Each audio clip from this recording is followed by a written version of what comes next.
देवलोक, पृथ्वीलोक, नागलोक, पाताल लोक, ऐसा कौन है जिसको मोह ने परास्त न कर दिया हो। मोह मूल बहुसूल पद त्याग हो तम अभिमान, भजो राम रघुनायक कृपा सिंधु भगवान। मोह गए बिनु राम पद होई न दृढ़ अनुराग। मोह मोह महामहिषेश विशाल, महान सबको फंसाए हुए। मोह बहुत विचित्र है।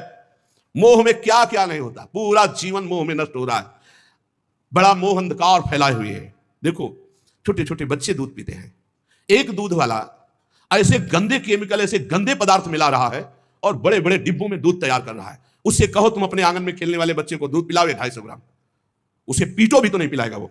और वही दूध वो घर घर जाकर के देता है। और छोटे छोटे बच्चे या किसी की भी आंतें बड़ी कोमल होती, क्यों? क्योंकि वो मोह से अपने परिवार का पोषण करने के लिए, अधिक धनवान बनने के लिए थोड़ा दूध मिला के और गंदे गंदे पदार्थ, ये जब आंतों में जाएंगी तो ये जहर कैंसर नहीं बनाएगा, ये उनकी आंतों को नहीं काटेगा, ये कोई रोग नहीं पैदा करेगा। पर वो मोह मूल में ऐसा फंस गया कि वो धन चाहता है और अपने परिवार का पोषण चाहता है। ये नहीं जानता कि ऐसे ही अन्य परिवार के बच्चे प्रिय है अपने परिवार को, उनका जो रोग आदि क्लेश आदि उनको होगा, वो तुम्हारे परिवार को सुखी कैसे रहने देगा। ये मोही पुरुष नहीं, टैंकर का टैंकर दूध और उसमें बिल्कुल केमिकल ऐसे बन रहे।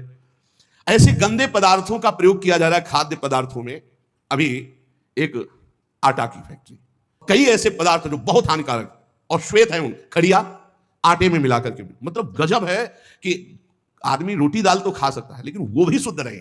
मोह ने अंधा कर दिया। रुपया आना चाहिए, कैसे आना चाहिए, ये नहीं विचार है कि अगर यही आटा, यही घी, यही दूध, यही पदार्थ हम अपने परिवार को क्या पवाएं तो कैसा लगेगा। और ये कोई ना कोई तो पाएगा, उसके शरीर में दोष, दुख, रोग ये पैदा करेगा। ऐसे जो लोग गंदे विचार वाले हैं, इनको चोट पहुंचनी चाहिए, इनको पारमार्थिक, आध्यात्मिक, लौकिक सब दंड मिलना चाहिए। क्योंकि ये हमारे समाज के ऐसे कैंसर हैं लोग जो पूरे समाज को नष्ट कर देते हैं। हम लोग सबके फ्लेट आदि की व्यवस्था है, तो गाय तो नहीं रख सकते सब, तो किसी दूध वाले से लेंगे।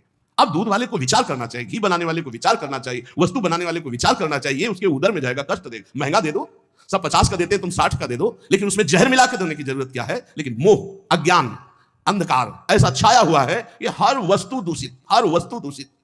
अब ऐसा है कि पानी भी शुद्ध नहीं मिलना है। पहले हम गांव में सुनते थे कि देखना रे समय आएगा कि दूध बिकेगा। गांव में दूध नहीं बेचा जाता था।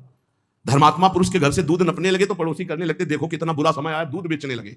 आप समझ रहे हो, दूध व्यवहार में दिया जाता था। कोई रिश्ते नातेदार आ गए, पड़ोसी के पास गए, 5 लीटर दूध भरवा लाए, 10-5 लीटर मठा थे फ्री। हमारे ब्रजमंडल में तो फ्री बाबा लोग 5-5 लीटर मठा ले आए, सुबह पिए शाम पिए, सब ऐसे दूध बेचना। ये फिर वो कहते थे देखना समय आएगा पानी बिकेगा।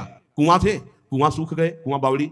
अगर छक के प्यास लगी है तो 10-15 रुपया तुम्हारी जेब में होना चाहिए। पानी 1.5-2 रुपया लीटर दूध गाय का, 3 रुपया लीटर दूध भैंस का, ये हम अपने सामने खरीदा है। 35-40 रुपया किलो गांव की घी। 40-45 वर्ष की बात है। बहुत समय खराब आ गया।